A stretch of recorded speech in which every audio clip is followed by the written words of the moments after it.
Hi friends, good morning. உங்களோட நூருல்லா. இந்த வீடியோனுடைய நோக்கம் என்னன்னா, the purpose of the video ஒரு சீரியஸ் ப்ராப்ளங்க. ஆஸ் அ கிரியேட்டர் நான் வந்து யூடியூப் சேனல்ல தமிழ் லாங்குவேஜ்ல வெளியில விலாகு இந்த மாதிரி தமிழ் யூஸ்ஃபுல் தமிழ் வீடியோஸ்லாம் ரெக்கார்ட் பண்ணி நான் போடுவேன்.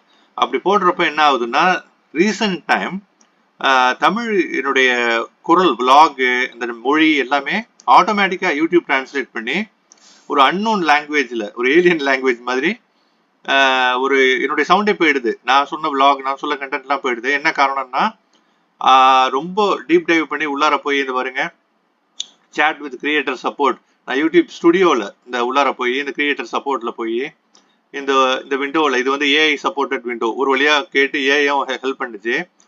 ஹெல்ப் பண்ணாதுன்னு நினைச்சேன். ஏஐ டைரக்டா லைவ் ஆள் தான் வேணும்னு நினைச்சேன். பட் பரவாயில்ல, யூடியூப் ஹெல்ப் பண்ணிட்டாங்க ஏஐலேயே. ஏன்னா இது காமன் ப்ராப்ளமா இருக்கு. யூடியூப் என்ன வச்சிருக்காங்கன்னா, பை டிஃபால்ட் எந்த ஒரு லாங்குவேஜ்லயாச்சும் வேர்ல்டு வைடு ஒரு ஆளு வீடியோ போட்டா, தமிழ்லயோ மலையாளத்திலயோ தெலுங்குலயோ எந்த மொழியிலயோ இந்தோனேஷியன் மொழியிலயோ பாலி மொழியிலயோ எந்த மொழியிலயோ போடுறப்போ அந்த மொழியை வந்து இங்கிலீஷ்ல டிரான்ஸ்லேட் பண்ணி உலகத்தில் உள்ள எல்லாருக்குமே தெரிஞ்சுக்கணும் நல்ல எண்ணத்துல கொடுக்குறாங்க. அது ஒரு பீட்டா மாதிரி ஆரம்பத்துல டெஸ்ட் ஸ்டேஜ்ல பண்ணிட்டு இருக்காங்கன்னு நினைக்கிறேன். அதுதான் இப்போ மிகப்பெரிய ஒரு டிஃபிகல்ட்டியா ட்ரபிளா மாறிடுச்சு எனக்கு. அது நிறைய தமிழ் கான்டென்ட் கிரியேட்டர்ஸ்க்கு வந்து ரொம்ப தொந்தரவா இருக்கும்னு எனக்கு தோணுது. என்ன மாதிரி அப்போ என்ன மாதிரி ஒரு ஸ்டார்டிங் லெவல்ல உள்ள கான்டென்ட் கிரியேட்டர்ஸ்க்குலாம் அது ப்ராப்ளமா இருக்கும். இல்லாட்டி ரொம்ப சந்தோஷம். இருந்தா இந்த வீடியோ ஹெல்ப்ஃபுல்லா இருக்கும். இந்த வீடியோ ஸ்கிப் பண்ணாம ஃபுல்லா பாருங்க. So you'll get benefit out of it. என்னன்னா இப்ப அந்த மாதிரி ஆட்டோமேட்டிக்கலா டிரான்ஸ்லேஷன் பண்றது அவாய்ட் பண்றது என்னன்னா, என்ன நான் ஆல்ரெடி சொன்ன மாதிரி யூடியூப் வந்து இந்த நம்ம பேசுற மொழியை இங்கிலீஷுக்கே உலகம் ஃபுல்லா கொடுக்க அந்த டிரான்ஸ்லேஷன் கொடுக்கறது தான் அதனுடைய இது. பை டிஃபால்ட் இந்த ஆப்ஷனை ஆன் பண்ணி வச்சிருக்கு பீட்டாவில்.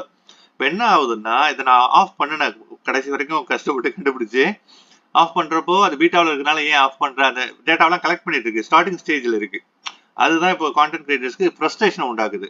நான் கஷ்டப்பட்டு தமிழ்ல எல்லா இடத்துலயும் போய் விளாக் பண்ணி வீடியோ அப்லோட் பண்ணி இந்த மாதிரி ஆகுது அப்படின்னா கண்டிப்பா நான் இதுக்காக இன்னொரு வீடியோ கிரியேட் பண்ண முடியாது. என்னோட எஃபர்ட்ஸ் எல்லாமே waste.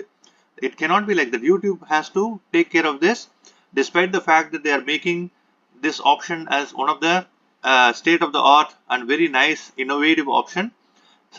Creators are getting annoyed or getting disturbed and troubled for the content they are creating with pain and difficulty, right? So enna achina, what you have to do in case you also experience the same problem, that you are having this automatic translation of English for the language that you are original, and you want the original language in your video to be shown as is replica of what you did should be there in the video அப்படின்னா what you have to do, you have to go to YouTube studio in your channel. இது content கிரியேட்டர்ஸ்க்கு மட்டும் தான் இருக்கு. நார்மலா மானிட்டைசேஷன்லாம் வராம வந்து உள்ளவங்களுக்கு இது இருக்காது. யூடியூப் ஸ்டுடியோவில் போய் நேராக போறீங்க. எங்கே போறீங்க, அப்படியே கீழே வரீங்க. கீழே செட்டிங்ஸ் இருக்கு. செட்டிங்ஸ்க்கு உள்ளார போறீங்க. செட்டிங்ஸ்க்கு உள்ளார போனா அப்லோட் டிஃபால்ட்ஸ்னு ஒன்று இருக்கும். அப்லோட் டிஃபால்ட்ஸ்க்கு போறீங்க. அங்கே போனா 3 டேப் இருக்கும். Basic info, advance setting, monetization. Advance setting போறீங்க. அதை அந்த டயலாக் பாக்ஸ் அப்படியே கீழே வந்தீங்கன்னா ஆட்டோமேட்டிக் டப்பிங் அப்படின்னு இருக்கு பாருங்க. இது வந்து பை டிஃபால்ட் கிளிக்ல இருக்கும். செக் பாக்ஸ் கிளிக் ஆயிருக்கும். அதுல என்ன லாங்குவேஜ் என்னென்னலாம் இருக்கும் நான் அதை அன்டிக் பண்ணிட்டேன். இப்போ அன்டிக் பண்ணிட்டுங்க. நீங்களும் உங்களுடைய ஓன் லாங்குவேஜ் நீங்க என்ன போடுறீங்களோ எந்த டிஸ்டர்பன்ஸும் இல்லாம ஆட்டோமேட்டிக் டிரான்ஸ்லேஷன்லாம் வராம நம்ம வந்து இருக்கணும்னா இதை அன்செக் பண்ணிட்டு சேவ் பண்ணிட வேண்டியதுதான். நான் ஆல்ரெடி அதை பண்ணிட்டேன். இது என்னன்னா, இப்ப என்ன செய்ய ட்ரை பண்ணது யூடியூப்னா, நான் வீடியோ போடுறப்போ தமிழை வந்து சவுத் கொரியன் லாங்குவேஜா நினைக்குது.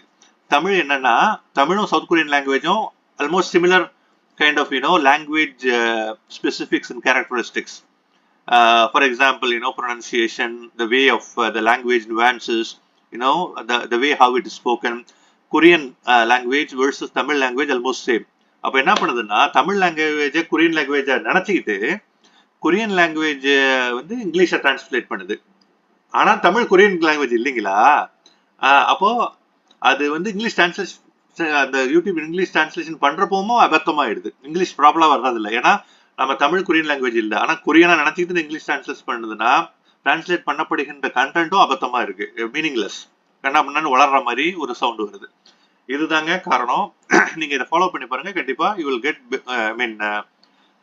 the best benefit out of it. இந்த problem if you encounter and face the same issue. ஓகேங்களா? Thank you guys for watching. Have a fantastic day ahead.